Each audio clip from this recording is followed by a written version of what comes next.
ರಾಜಲಕ್ಷ್ಮಿ?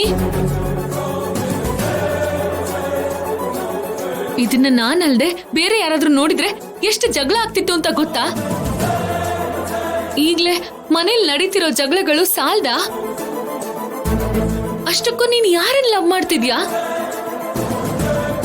ನನ್ನೇ ನಿಮ್ ಮನೆಯಲ್ಲಿ ನಿಮ್ ಅಜ್ಜಿ ನಿಮ್ ಚಿಕ್ಕಮ್ಮ ಕ್ಷಮಿಸ್ತಾ ಇಲ್ಲ ಇನ್ನು. ನೀನು ಆ ಮನೆ ಮಗಳು. ಇದನ್ನೆಲ್ಲ ಬರ್ಕೊಂಡಿದ್ಯಾ ಅಂತ ಗೊತ್ತಾದ್ರೆ ಏನ್ ಮಾಡ್ತಾರೆ ಅಂತ ಯೋಚನೆ ಮಾಡಿಲ್ವಾ? ಓದ್ಕೊಳ್ದೆ ನೀನು ಪ್ರತಿದಿನ ಮಾಡ್ತಿರೋ ಕೆಲ್ಸ ಇದೆ ಅಂತಾಯ್ತು. ರಾಜಲಕ್ಷ್ಮಿ, ಏನಿದು? ನಮ್ ಮನೆ ಮರ್ಯಾದೆ ಹೋಗುತ್ತೆ. ನಿನ್ ಜೀವನಕ್ಕೆ ಇದು ದೊಡ್ಡ ಶಾಪದ ಹಾಗೆ ಬದಲಾಗುತ್ತೆ. ಶಾಪ ಅನ್ಬೇಕಾದ್ರೂ ಸಹಿಸ್ಕೊಳ್ತೀನಿ, ಆದ್ರೆ ಪ್ರೀತಿ ದೂರ ಆದ್ರೆ ಸಹಿಸ್ಕೊಳ್ಳಲ್ಲ ಆದ್ಯ.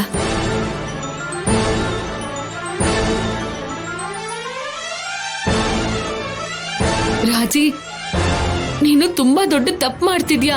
ಈ ವಿಷಯ ಊರವ್ರಿಗೆ ಗೊತ್ತಾದ್ರೆ ದೊಡ್ಡಪ್ಪನ್ಗೆ ಊರಲ್ಲಿ ಬೆಲೆನೇ ಇಲ್ದೇ ಇರೋ ಹಾಗಾಗುತ್ತೆ. ನಾನ್ ಪ್ರೀತಿಸ್ತಾ ಇರೋ ವ್ಯಕ್ತಿ ನನಗ್ ಸಿಗದೆ ಹೋದ್ರೆ ನನ್ ಪ್ರಾಣನೇ ಹೋಗುತ್ತೆ.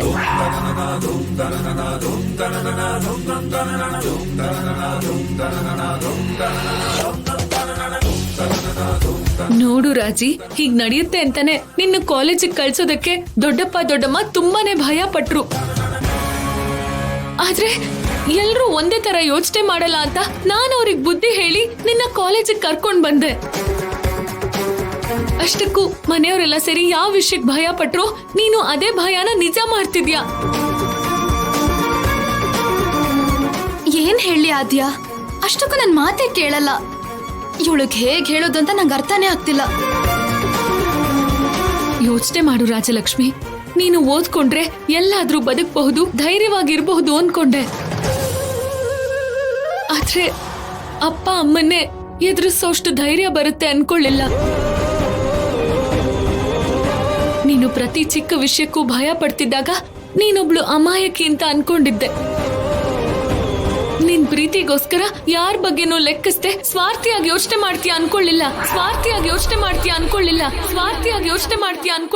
ಮತ್ತೆ ನೀನ್ ಮಾಡಿದ್ದೇನು ಆದ್ಯ?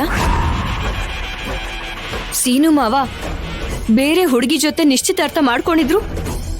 ನೀನ್ ಪ್ರೀತಿಸಿದ್ದು ತಪ್ಪಲ್ಲ.